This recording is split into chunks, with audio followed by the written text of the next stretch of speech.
Storytime by Bookstream.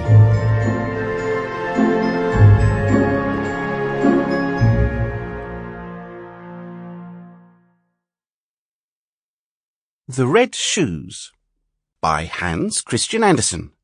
Narrated by Robin Nixon.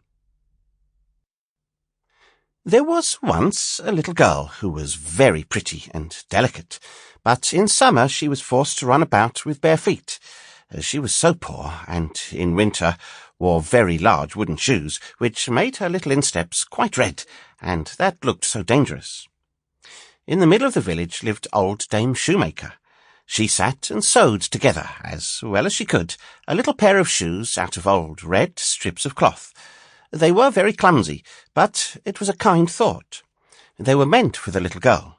The little girl was called Karen. On the very day her mother was buried, Karen received the red shoes, and wore them for the first time. They were certainly not intended for mourning, but she had no others, and with stockingless feet she followed the poor straw coffin in them. Suddenly a large old carriage drove up, and a large old lady sat in it.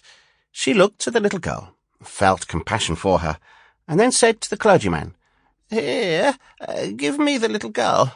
I will adopt her." And Karen believed all this happened on account of the red shoes, but the old lady thought they were horrible, and they were burnt.